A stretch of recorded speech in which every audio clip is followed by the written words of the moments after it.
ગુજરાત રાજ્યના અમરેલી જિલ્લાની ચલાલા નગરપાલિકામાં ભાજપના આંતરિક વિદ્રોહી રાજકારણમાં ભૂકંપ જેવી સ્થિતિ સર્જાઈ છે. તો ભાજપ શાસિત આ પાલિકામાં 24માંથી બધા જ સભ્યો ભાજપના હોવા છતાં મહિલા પ્રમુખ નયનાબેન વનરાજભાઈ વાળા અને ઉપપ્રમુખ પ્રવીણભાઈ માલવિયા વિરુદ્ધ સભ્યોની અવગણના, ગેરવહીવટ અને ભ્રષ્ટાચારના આક્ષેપ સાથે અવિશ્વાસની દરખાસ્ત રજૂ કરવામાં આવી છે.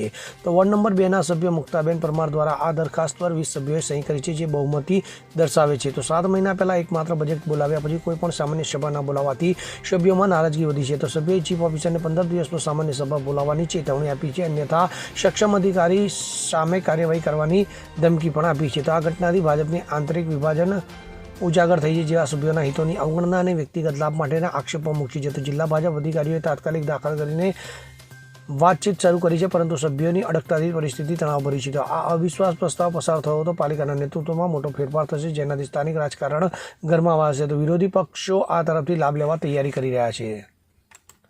Bureau report, CN24 news. હવે જુઓ દેશ દુનિયાની તમામ ખબરો તમારી આંગળીના ટેરવે. ઉઠાવો મોબાઈલ અને Google Play Store પરથી ડાઉનલોડ કરો અમારી CN24 ન્યૂઝ મોબાઈલ એપ.